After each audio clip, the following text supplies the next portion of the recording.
Va a haber evidencia. Bien, ahora sí. Bien, hermanos, bienvenidos una vez más después del devocional. Vamos a iniciar lo que es el estudio de Hechos de los Apóstoles, volviendo a retomar lo que hemos visto testificando en Jerusalén, capítulos 1 al 7. Y en esta ocasión, vamos a hacer un estudio en los capítulos 4 al 7. En la anterior clase hemos estudiado los capítulos 1 al 3 y ahora nos toca capítulos 4 al 7. Dice la palabra en Hechos 4:12, y en ninguno hay otra salvación, porque no hay otro nombre bajo el cielo dado a los hombres en que podamos ser salvos. En esta segunda parte vamos a ver lo que es el poder, la oración y persecución. Recordemos que Hechos de los Apóstoles inicia con lo que es la gran comisión en cuanto Jesús dio a sus discípulos, ¿no? Ahora podemos ver a los discípulos o apóstoles en acción. En los capítulos 4, 1 al 22 nos dice: los testigos son perseguidos. Inicia lo que es la persecución de los primeros cristianos, la iglesia, y se ve acá que son arrestados por los saduceos. Pedro había predicado dos sermones muy importantes, ¿no?, en ese tiempo, y como hemos dicho, en su primer sermón o discurso fueron convertidos 3,000 personas. En una segunda oportunidad fueron también convertidos 5,000 personas. La iglesia iba creciendo en cuanto a números, si hablamos de personas, y también hablamos de la multiplicación de muchos testigos, que no solamente van a estar registrados en Hechos de los Apóstoles, sino que también otros discípulos van a tomar distintos caminos para ir testificando de lo que es la gran comisión, ¿no? Pero al mismo tiempo que la iglesia avanza, también la oposición no se deja esperar, ¿no? Los saduceos fueron los que también instigaron a la persecución de los discípulos. Estos anunciaban, hablando de los saduceos, en Jesús la resurrección de entre los muertos. Los saduceos no creían en ninguna resurrección. Por eso odiaban la enseñanza de los apóstoles, ¿no? Esta secta, bueno, se menciona el nombre de secta cuando es un grupo de personas, el cual es liderado por una persona y se establece ciertas normas de parte de una persona hacia el grupo. En este sentido, ellos estaban seguros que no existe la resurrección, negando la verdad que Jesús mismo había enseñado y que por ende fue también algo notorio y práctico que Jesús resucitó al tercer día después de su resurrección, ¿no? Entonces dice acá la palabra en el versículo 2, ¿no?, del capítulo 4, que ellos odiaban la enseñanza de los apóstoles en cuanto a esta doctrina de la resurrección. Cuán importante es hablar de este tema doctrinal, hermanos, porque la Biblia misma nos dice, ¿no?, de que los muertos en Cristo, ¿no?, resucitarán primero, y luego los que estemos vivos iremos al encuentro en lo que es el arrebatamiento en Cristo, ¿no?, en las nubes. Entonces es una verdad real que nosotros predicamos y que no debemos dejar de insistir, que es una doctrina única, ¿no?, en el cual nos dice que sí habrá resurrección. Seguimos avanzando y la iglesia también avanza. Pedro y Juan fueron arrestados y puestos en la cárcel, versículo 3 del capítulo 4, ¿no? Por instigación de los saduceos, ellos fueron apresados. Pero su predicación ya había tenido fruto en abundancia, ¿no? La misma palabra dice que si nosotros predicamos, la palabra nunca volverá vacía, sino que tiene ciertos resultados y también ciertos frutos que van a dar, como en el caso de los 5,000 que ahora eran creyentes. Si hablamos en cantidad de 5,000, en nuestra iglesia la membresía, ¿cuánto va en cantidad?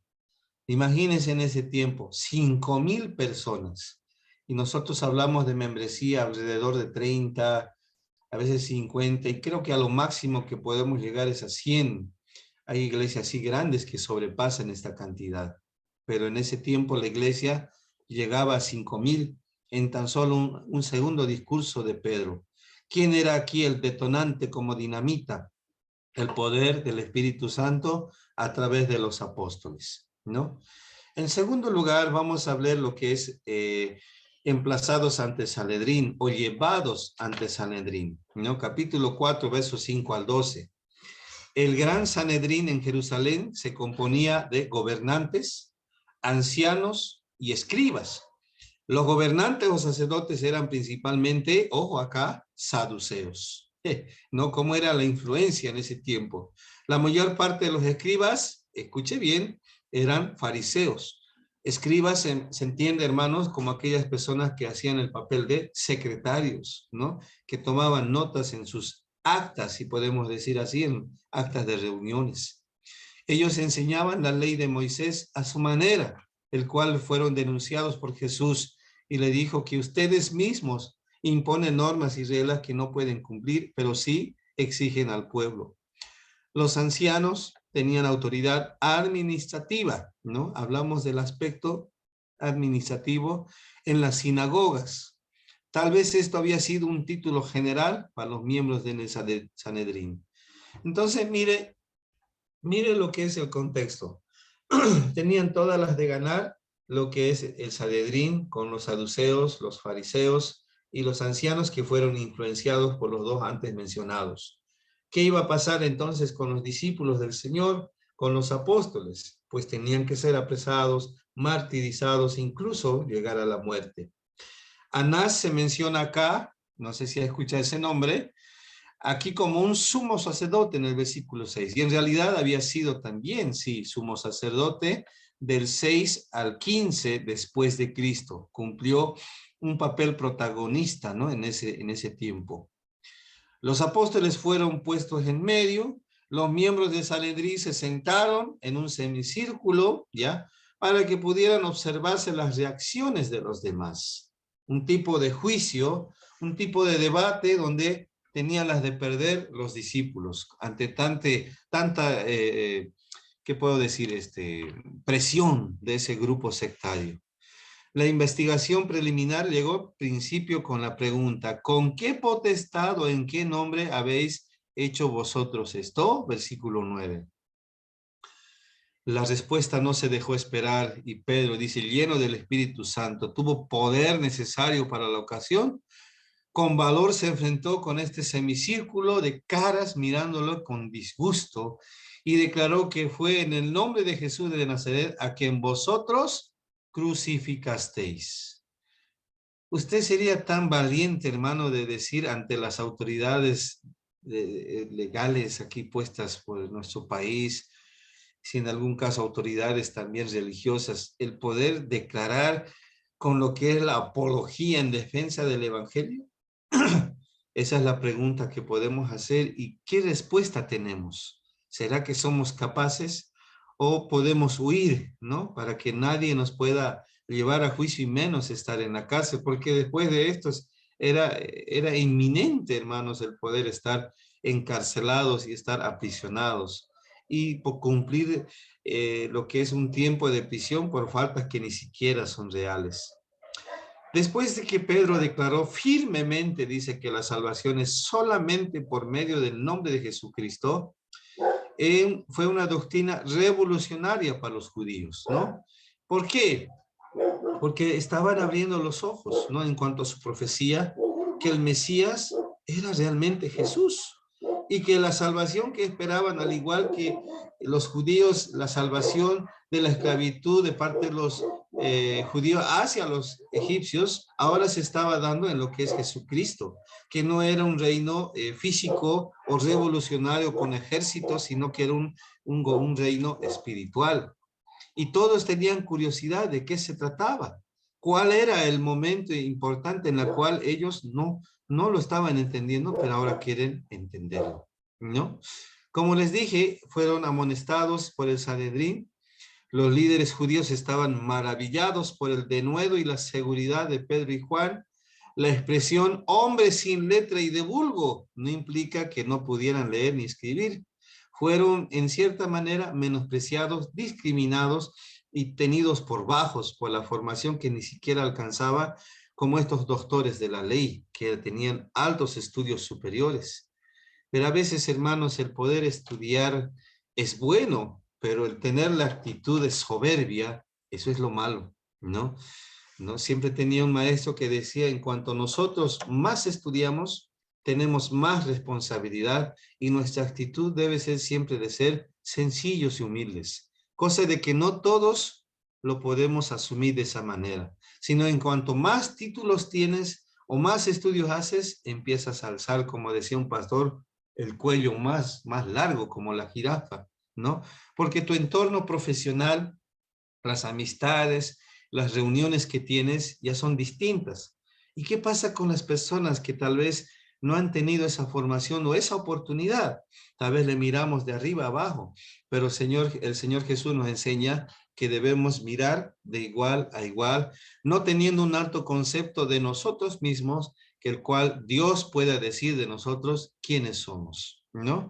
Eso, hermanos, es un pensamiento en la cual en la práctica uno lo va viendo y se cumple la palabra, ¿no? Que nosotros debemos ser como Jesucristo, ¿no? Eh, en esta parte del Sanedrín, hermanos, se puede ver también que había personas de laicos comunes, de ahí viene pastores en categoría laicos, con previos estudios y más experiencia, sin la enseñanza teología de las escuelas rabínicas en ese tiempo, pero habían estado con Jesús. El estar con Jesús, el maestro de maestros, ya pues por supuesto era una certificación de que estas personas habían pasado 3 años de estudios intensivos con el mejor maestro y docente de la época, que en ese tiempo también Pablo consideraba a Gamaliel, pero Jesús era la ley hecha carne, hecha hombre, el cual estaba enseñando y estaba haciendo un seguimiento a los discípulos de todo lo que es la teoría, llevando a la práctica y una retroalimentación, porque al momento que cuando fueron de dos en dos, dices, Señor, no podemos sacar este género de espíritus o demonios. Y le dice, bueno, a ver, vengan mis estudiantes, vamos a hacer una recapitulación para poder entender que este género no sale solamente como les enseñé, ahora tienen que aplicar lo que es el ayuno y oración constante para que ese tipo de género que hace daño a las personas salga. Ah, qué buena enseñanza. Eso se llama retroalimentación, cambiar de estrategia para implementar una segunda, una tercera o cuarta, el cual sea efectiva. Hablamos bastante de esto en los maestros en lo que es la didáctica y la pedagogía. Imagínense, hermanos, estaba ahí el maestro enseñando a estas personas. Pero lamentablemente los líderes judíos no podían negar el milagro porque allí estaba parado ante el que era antes cojo, ¿no? Dios, hermanos, no solamente se encarga de equiparnos en lo que es la formación, la experiencia, sino que también nos da evidencia de sanidad, evidencia de liberación, evidencia de cambio, ¿no? Sacaron fuera a los dos apóstoles, dice, fuera del Sanedrín para tener una conferencia privada. ¿Qué tipo de conferencia? ¿Una decisión manipulada? ¿Una decisión maliciosa? Veamos. Decidieron que la única cosa que podían hacer sería amenazar a los apóstoles. ¿Por qué? La respuesta es clara. Había evidencia de sanidad, mucha gente estaba aceptando el evangelio, y si el Sanedrín dictaba un juicio o una decisión en contra de estas personas teniendo la evidencia, pues por supuesto no iba a ser nada creíble y iban a perder lo que es la autoridad. Así que le dijeron, última vez que hacen esto, ¿no? Escúchenme, apóstoles, y luego se van, ¿no? Se me van, salgan de acá.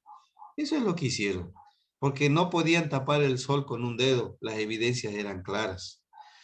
Les dieron órdenes, dice hermanos, estrictas de que en ninguna manera hablasen ni enseñasen en el nombre de Jesús. Eso no se puede, ¿no? Pero el Sanedrín estaba pues en autoridad y quería que se cumplan las normas. Pero Pedro y Juan respondieron, aquí viene la respuesta guiada por el Espíritu.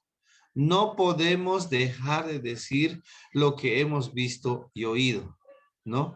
Aquí viene una frase, hermanos, no solamente teórica, sino de experiencia. No podemos dejar de decir lo que hemos visto y oído, ¿no? En la materia de educación cristiana hay 3 niveles de aprendizaje. A través de la vista, a través del oído y con lo que es el aprendizaje con las manos. Y se habla también de porcentaje. ¿Cuánto aprendo cuando veo? ¿Cuánto aprendo cuando escucho? Pero ¿cuánto más aprendo si lo hago? Hay un mayor porcentaje. Y eso es lo que Pedro estaba explicando. No puedo negar la existencia de aquella persona que nos enseñó y que fue real los milagros, y tengo que testificar. La mención de 40 años, versículo 20, es con la intención de recalcar que la condición del hombre era tan crónica como para vivir sin esperanza. Esto hizo que muchos más valor al milagro de sanidad, ¿no? Le da más realce de que haya momentos en la cual sea evidente el milagro del Señor, ¿no? Veamos lo que dice, a ver, el versículo 22 del capítulo 4, me llama la atención. ¿Podemos verlo? La Biblia, en Hechos, capítulo 4, versículo 22. Dice así: ya que el hombre en quien se habían hecho este milagro de sanidad tenía más de 40 años. Ahí está, más de 40 años, el cual tuvo sanidad. ¿Por qué se levantó la persecución para los apóstoles? La pregunta de reflexión. ¿Cómo enfrentaron los apóstoles las persecuciones y las amenazas? Ahora viene pregunta personal, ¿podemos tomar nosotros esta misma actitud que los apóstoles en una situación como esta? ¿Será que en este tiempo, hermanos, que estamos tranquilos, hablando así con toda sinceridad, porque no tenemos problemas, pero cuando ya sea distinto, ¿será que será que continuamos siendo creyentes y evangélicos defendiendo la fe, o vamos a abandonar porque el gobierno va a presionar y va a perseguir? ¿Qué haremos, hermanos? Ahí viene la prueba, ¿no? Ahorita todos quieren ser evangélicos, todos quieren seguir a Cristo, pero cuando llegue ese momento de problemas, de persecución, de que el gobierno diga, bueno, arresten a todos los evangélicos, bueno, capaz de dejar el evangelio, ¿no? Y decir, no, yo no quiero entrar a la cárcel, quiero ser libre, tengo familia, no voy a seguir. Entonces, una decisión crítica, ¿no? Y difícil tal vez de tomar. ¿Y qué haremos nosotros? La pregunta.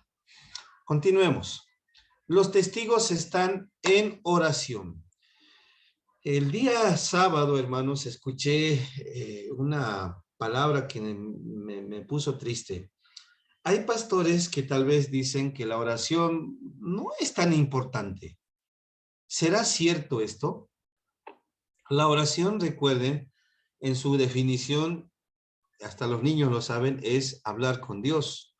Los hijos se comunican al Padre y piden ciertas necesidades que tienen y comunican ciertas interrogantes o ciertos momentos en la cual necesitan respaldo, por ejemplo, en reuniones de colegio y todo, o representación. Y nosotros como hijos de Dios, como iglesia, ¿será posible que podemos hablar con Dios? ¿Cuál es el medio? La oración. ¿Cómo nos responde el Señor? A través de su palabra, ¿no? A través tal vez de personas también, ¿sí? Como ministros del Señor o personas guiadas por Dios. Pero en especial la palabra es la que se comunica de parte de Dios hacia nosotros. Entonces la pregunta, ¿la oración será imprescindible? La respuesta es clara y sencilla. Sí, sí, la oración es sumamente fundamental en nuestras vidas. Y la pregunta, ¿cuántas veces oramos? ¿Cómo hacemos la oración? Eso es lo que entendieron los testigos en la iglesia primitiva que están en oración. Ellos mostraron coraje, dice, la primera persecución de los apóstoles fue seguida por una reunión de oración de la iglesia. El mejor modo de hacer frente a la contienda, ahí está la respuesta, otra más contundente, es por la oración. La petición de estos creyentes perseguidos es Cosa sorprendente. No pidieron protección, sino el poder para ser testigos. Recuerde qué quiere decir testigo, hermano. Mártir. Persona que va a sufrir y por ende va a morir. ¿Sí? Estaría dispuesto a dar su vida, hermano, al evangelio. Y no solamente estoy hablando de poder llevar la cruz en este mundo y sufrir, sino al punto de dar su vida por Cristo, morir físicamente. ¿Estaríamos dispuestos? Al igual que la iglesia primitiva. Su oración fue contestada inmediatamente y completamente. Todos fueron llenos del Espíritu Santo y hablaron con denuedo la palabra de Dios. Si nosotros, hermanos, nos ponemos de acuerdo en la iglesia y decimos, Señor, queremos ser llenos del poder del Espíritu Santo para ser testigos, la respuesta llegará inmediatamente. Y nosotros, la pregunta otra vez de análisis, ¿iremos como testigos o diremos, pero Señor, no tengo tiempo, mañana tengo que trabajar, o soy joven, o tengo mi casita, ¿a quién voy a dejar? Y ahora mi trabajo y mi cargo, tantas excusas que puede haber, ¿no? Y algunos me dirán, pero pastor, no son excusas, son realidades, que usted debe saber que en este mundo tenemos que sí o sí ser responsables, ¿no? Entonces, pienso, hermanos, que en un tiempo determinado, Dios va a preparar las circunstancias, perdón, el momento y el tiempo, ¿no? En la cual todos nosotros llegaremos a ser testigos, ¿sí? Bien. Vamos con el 2. Mostraron consagración. Otro elemento que aparte de la oración es la consagración. La consagración no solamente se entiende el poder ir a una iglesia y congregarse, sino la consagración se entiende, como lo explica en Hechos capítulo 4, los versículos 32 al 37. A ver, escuchemos, hermanos. Dice así: y la multitud de los que habían creído era de un corazón y un alma, y ninguno decía ser suyo propio nada de lo que poseía, sino que tenían todas las cosas en común. 33. Y con gran poder los apóstoles daban testimonio de la resurrección del Señor Jesús, y abundante gracia era sobre todos ellos. Así que no había entre ellos ningún necesitado, porque todos los que poseían heredades o casas las vendían y traían el precio de lo vendido y lo ponían a los pies de los apóstoles y se repartían a cada uno según su necesidad. 36. Entonces José, a quien los apóstoles pusieron por sobrenombre Bernabé, que traducido es hijo de consolación, levita natural de Chipre, como tenía una heredad, la vendió y la trajo el precio y lo puso a los pies de los apóstoles. Nuevamente aquí, hermanos, se repite la palabra y tenían las cosas en común. Ayer estaba en una iglesia y hablaba de estos principios fundamentales de la iglesia, del crecimiento de la iglesia. Si nosotros mostramos unidad, amor fraternal entre creyentes y traemos visita empezando por nuestra familia, creo que no hay otro secreto más que Dios nos va a añadir más de los creyentes que van a ir llegando a la iglesia. No hay algo secreto, hermanos, una receta especial. La porción es ¿no? Este pasaje bíblico, Hechos 2, versos 42 al 47. Si hacemos un estudio minucioso, hermanos, vamos a ir sacando, hermanos, ciertas palabras que nos van a ayudar a ser buenos mayordomos y pastores de una iglesia para que la iglesia avance, ¿sí? Entonces, hermanos, los que son pastores, nuevamente me dirijo a ellos. Esta porción es semejante a capítulo 2, verso 42 al 47. Las dos describen una comunión del Espíritu que les llevó hasta una comunión del Espíritu que los llevó hasta tener una comunidad de bienes. Todos compartían, no había necesitados entre ellos. Los discípulos primitivos tenían un concepto alto de la mayordomía. Nada que lo poseía era de ellos. todo estaba a la disposición de Dios, para el bien de todos. Por Dios fueron creados, por Dios nos fue dado, por Dios tenemos nuestros bienes y por Dios damos a los necesitados. ¿Será que podemos cumplir esa regla fundamental? La verdad es que cada uno piensa en su respuesta. ¿Podría hacerlo de esa manera? O diría, creo que no soy capaz de dejarlo, ¿no? ¿Qué podemos hacer, hermanos? A ver, ¿usted sería capaz de dar, si tiene 3 lotes de terreno, de decir, yo quiero donar esto a la iglesia? Y por ahí la esposa dice, no, pero ¿cómo vas a donar si eso podías dar a tus hijos? ¿No? Y si por ahí tienes un dinerito extra y dices, yo quiero donar esto para la iglesia como ofrenda, porque veo necesidad, pero alguien te diría, pero ¿cómo vas a dar a la iglesia? Podías invertirlo en un negocio y generar ganancia, ¿no? Vivimos en un mundo materialista donde incluso la iglesia y los evangélicos nos hemos salido del rumbo, ¿no? Nos cuesta dar aquello que nos ha costado también ganar, ¿no? Esa es la realidad. Con esta consagración santa recibieron gran poder para testificar abundante gracia sobre todos ellos. El gran poder viene por la presencia del Espíritu. Esta vivencia de los primeros cristianos no incluía abolición, dice, de propiedades particulares. Esto demuestra en el segundo capítulo por el uso del tiempo imperfecto. ¿Qué quiere decir la palabra abolición? La palabra abolición, si podemos buscar en el diccionario, a ver, yo lo tengo acá. Abolición, ¿no? Aquí lo tengo. Ya. La palabra abolición quiere decir cambio o transformación gradual de algo, como un estado, una circunstancia, una situación, unas ideas. Entonces, no puede haber un cambio de opinión de decir, ahora me arrepiento, devuélvame mi ofrenda, devuélvame la silla que he donado, o los muebles, o la calamina. No se puede, ¿no? Aunque, lamentablemente, nosotros en la iglesia escuchamos, ¿no? Yo he donado no sé, ladrillos.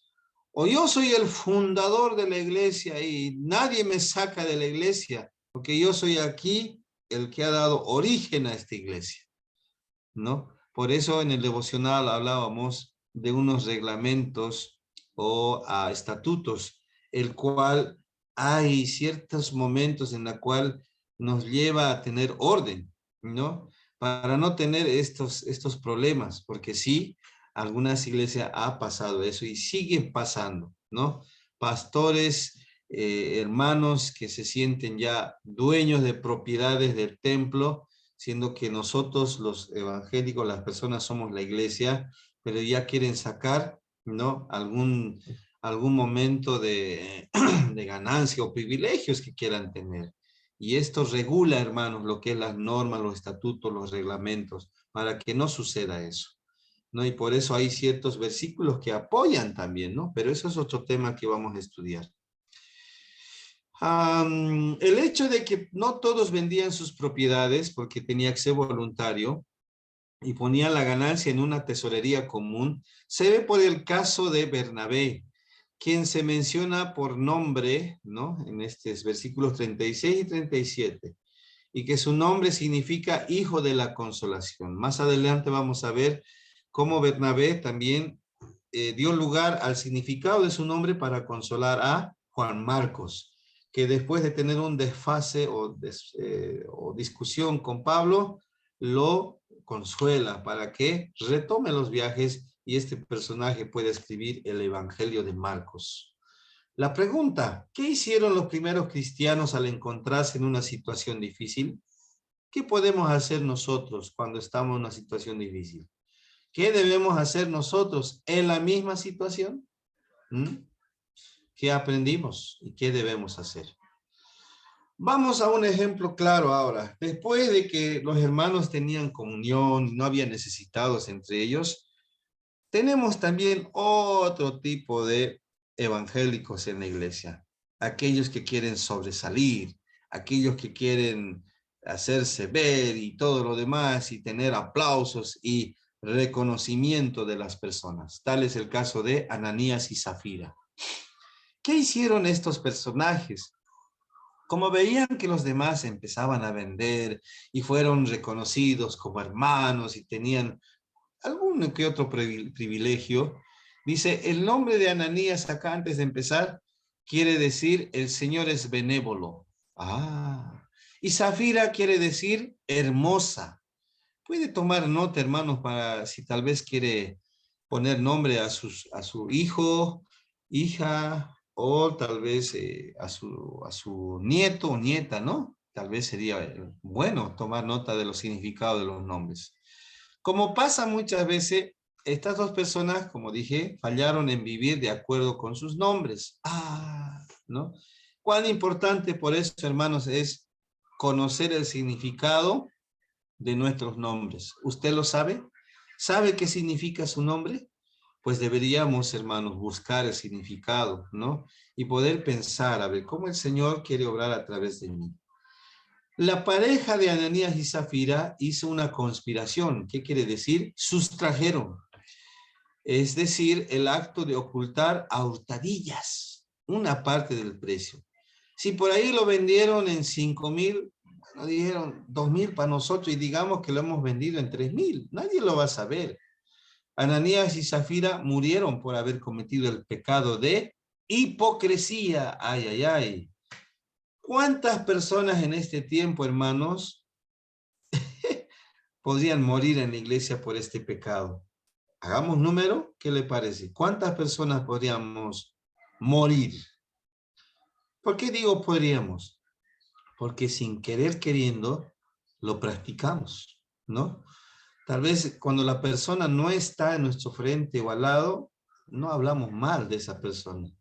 Pero si no está, empezamos a hablar que era así, que es asá, que esto, que lo otro. Y lo encontramos, hermanito, ¿no? ¿Cómo estás? Hipocresía. No fue que trajeran solamente una parte, sino que dice que fingieron haberlo traído todo. Ahí está. Ananías solo actuó en una manera mentirosa. Zafira, de igual manera, mintió. Ambos se pusieron de acuerdo. ¿Y cuál es el juicio de Dios? Fue inmediato. Después de que ellos fueron a dar la ofrenda para impedir esta hipocresía, Dios tuvo que tomar un juicio para que no suceda. Y un ejemplo no radical, muerte física. ¿No? Lo habíamos visto tal vez esto en el Antiguo Testamento con aquellos sacerdotes que ofrecieron fuego extraño al Señor y que murieron, ¿no?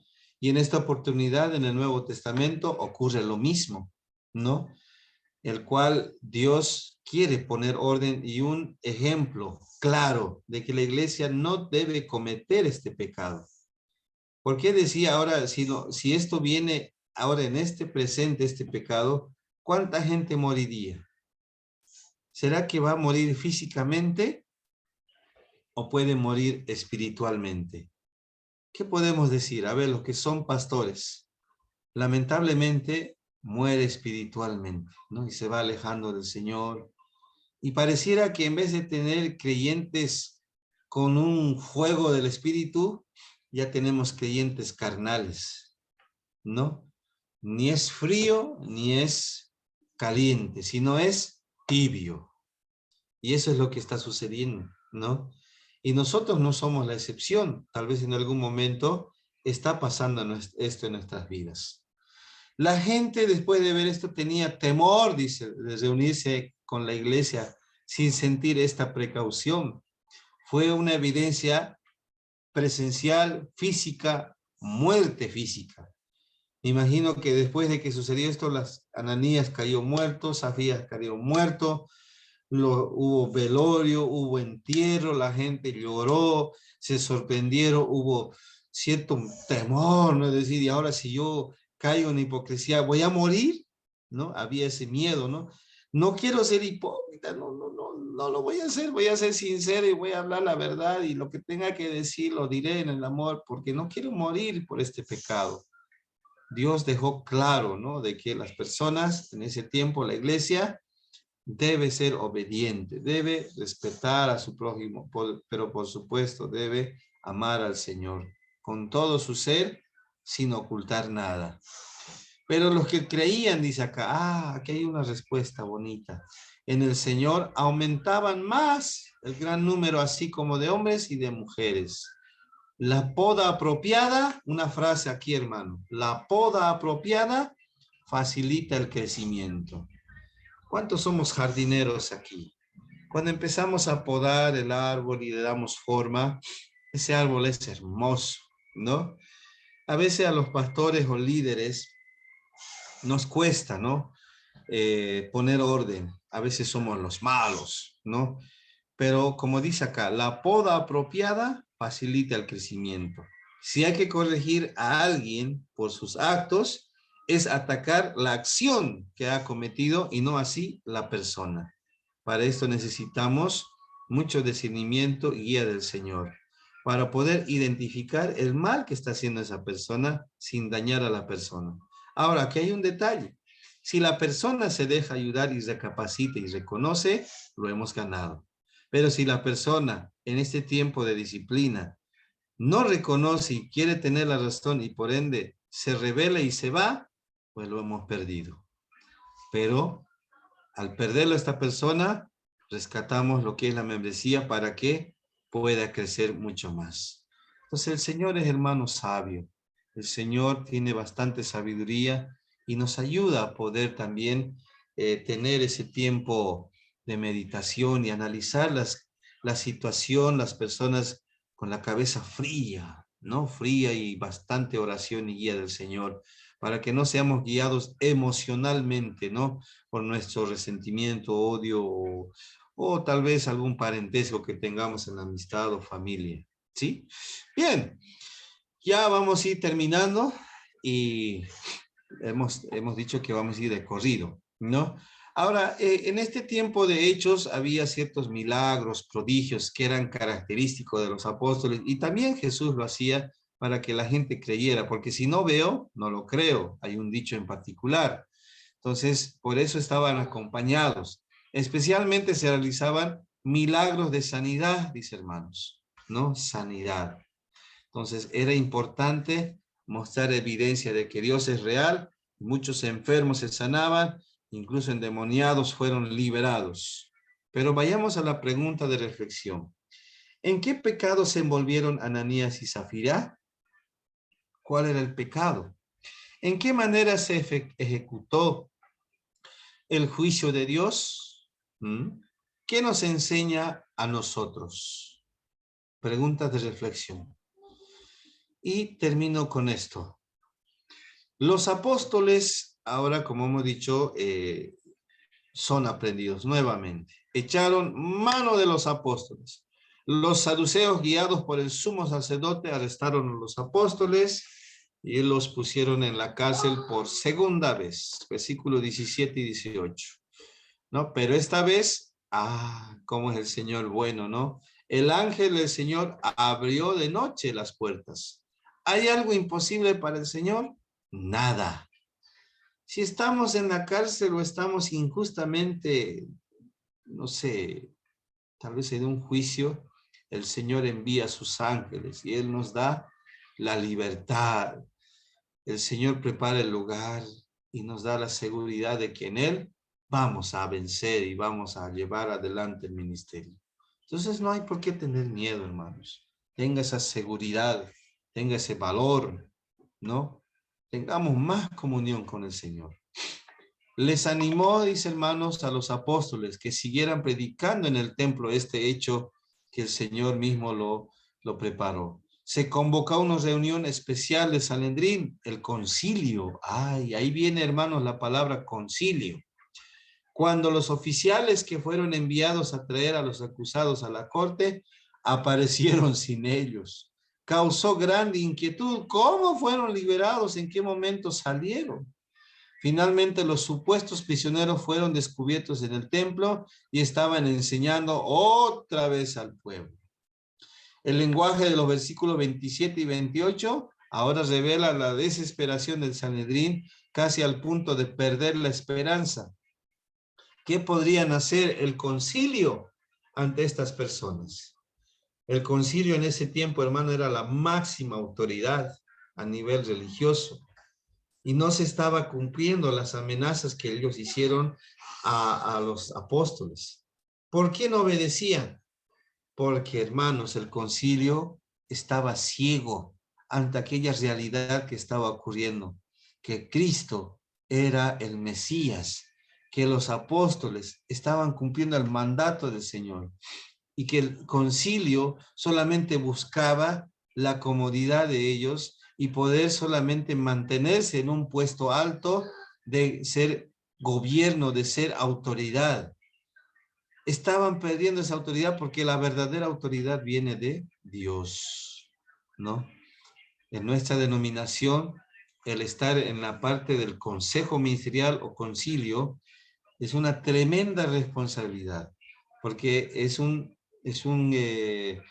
persona que regula la marcha de la iglesia en diferentes ámbitos, sea administrativo, espiritual, sea también en lo que es planes, pero en especial, hermanos, la parte de el ámbito espiritual. Por esto, en ellos estaba, hermanos, una gran responsabilidad que no se estaba cumpliendo, ¿no? Entonces, Pedro y los demás discípulos estaban diciendo, es necesario obedecer a Dios antes que las autoridades, antes que cualquier autoridad que vaya en contra del Señor, ¿no? En algún momento, hermanos, a nosotros nos va a tocar esta parte de que vamos a preferir sí o sí obedecer a Dios antes que a las autoridades. Y poder quebrar las leyes terrenales significa persecución, significa cárcel, incluso significa muerte, ¿no? Podemos, hermanos, pensar en este momento, ¿estaremos preparados para todo esto? ¿Enseñamos a la iglesia a hablar acerca de esto? ¿O qué enseñamos a la iglesia, hermanos? Esa es la pregunta. Tenemos que volver a los rudimentos esenciales de cómo era la iglesia y qué trabajo hacía. La iglesia de hoy, hermanos, ¿cómo está? ¿Qué trabajo realiza? ¿Tiene poder del Espíritu o no tiene poder? ¿Dónde están los demás hermanos? ¿Están todos comprometidos o solamente cumplen por cumplir en los días de culto que deben asistir? Incluso, a modo de broma, dicen para que el pastor no me visite, ¿no? Bien, hermanos, con esto vamos a concluir. Tengo un anuncio importante. El día miércoles no hay clases, hay feriado, según este gobierno lo ha establecido por el Año Nuevo Aymara. Ocurrencias, ¿no? que suceden. Pero hablando con el director del seminario, me dijo que el feriado se va a respetar. Así que nos reencontramos al próximo lunes, ¿ya? Y eso quiero también dejar en claro la tarea que no sé si han entregado. Ahí compartiendo la pantalla, quiero que vean. A ver, esta era la tarea, Pastor Rubén tal vez se sienta enterando o lo ha visto en Classroom.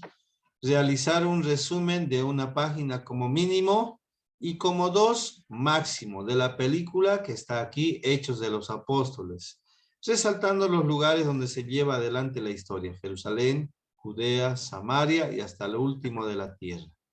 Esto está fijado para el día miércoles 21 hasta las 23:59. ¿Quiénes me han entregado la tarea? A ver, verifiquemos. Por el momento, nadie.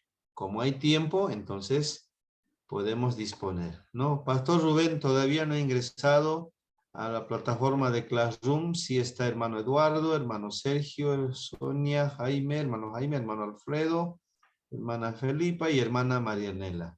Solo falta usted que puede ingresar, ¿no? Al grupo de Classroom. Ya le encargo, pastor. ¿Alguna pregunta, hermanos? Ya tienen tarea que lleva bastante tiempo, ¿no? No es sencillo ver una película. El tiempo dura 3 horas y 12 minutos, por si acaso.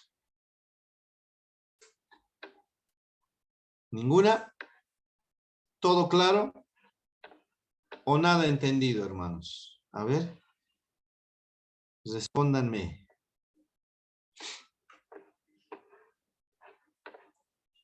Hola, ¿están ahí? Hola, pastor. Está claro, bien, pastor. Entonces, muchas gracias, pastor. Gracias, mi hermano. Está todo claro. Eso me alegra, ¿no? Bien. Entonces, hermanos, manos a la obra, a echarle mano al trabajo. Son puntos acumulativos que deben desarrollarlos, porque al final voy calificando y de la sumatoria de todas estas tareas es que tenemos la nota ya final de la materia, ¿ya? Va a haber un Una primer pregunta, parcial. pastor, una Sí, pregunta. sí, sí. Según el capítulo 4, verso 4, dice, habla de 5,000. Te recuerda, primero fue de 3,000, después de 3,000. 5,000. ¿Dónde era ya su reunión? ¿En dónde se reunían esa cantidad? Porque empezaron en el aposento alto, pero yo creo que el aposento alto ya no ha debido ser el lugar el punto de reunión. Es harto, 5,000 y 3,000 más antes. Ya podemos hablar más de como 8,000, ¿no es cierto? Sí. No había un lugar en específico, sino que se reunían en las casas, dice, ¿no? Porque eran mucha la cantidad. Imagínese entrar en un templo, ya no sería templo, sería un estadio ya, ¿no? Era la cantidad, pues, era altísimos, ¿no? Altísimos. Entonces tenían que continuar las reuniones teniendo reuniones en las casas. Se reunían en las casas alabando al Señor, y recuerde que había persecución. No solamente podían reunirse tranquilamente, estaban amenazados por esta secta religiosa, como mencioné, del Sanedrín, que estaban ahí los saduceos, fariseos, los ancianos, como autoridades religiosas, que para nada les caía bien que los discípulos y las personas convertidas continúen la tarea que Jesús había encomendado. Entonces iba expandiéndose, como dice en Hechos capítulo 1, verso 8, iba extendiéndose el evangelio en Jerusalén, en Judea, Samaria, porque estas personas iban yendo a otros lugares. No se menciona en Hechos, pero hay datos en la cual se habla de que incluso llegaron a Egipto, llegaron también a otros países donde llevaron la palabra del Señor, ¿no? Entonces no había un lugar estable. No era como ahora lugares específicos, templos, ¿no? Donde, por ejemplo, la iglesia Dios es amor o iglesias tales. Uh-huh. Ok, gracias, gracias. Ya. Listo. Muchas gracias, mis hermanos. Entonces, vamos a terminar hoy día temprano, porque no hemos tenido recreo de corrido. Es antipedagógico, pero alguna vez yo también pasé clase y me decía, ¿terminamos temprano o quieren recreo? Terminamos temprano, ¿no? La respuesta no se deja esperar. Hermano Alfredo, por favor, puede guiarnos en oración. La oración que usted hace es bendecida. Lo escuchamos, mi hermano. Bien, vamos a agradecer e inclinarnos esa cabeza. Amado Padre Celestial, que estás en los cielos, que tú nos ves y también ves todo el mundo entero, qué es lo que pasa hoy. No sé cuántos en este momento están en estudio en diferentes países lejanos. Padre amado, te damos gracias por estos alimentos que tú nos das. Así como hemos visto, aún dice ellos, los apóstoles se esforzaban mucho más. Aún eran perseguidos, pero se esforzaban cuanto más. Y la iglesia permanecía orando juntos, unánimes. Padre, ¿cómo quisiéramos volver ahí y comenzar? Tan maravilloso que vemos, nuestros ojos, nuestros oídos ven lo que la Escritura nos muestra. Señor, muchas gracias por estos alimentos. Gracias por bendecirnos, Señor, nuestro espíritu. te agradezco por cada uno que estamos en este medio, pastores, líderes. Señor, te doy gracias por cada uno también, por el maestro que tú has colocado en nuestras vidas. Muchas gracias, Señor. Bendice su vida, familia. A pesar de las cosas que pasamos, Señor, tú siempre nos ayudarás. Gracias, Padre amado. Así te agradecemos, Señor, en el nombre de tu Hijo amado Jesús. Amén. Amén. Bendiciones, mis hermanos. Que Dios me los bendiga. Amén.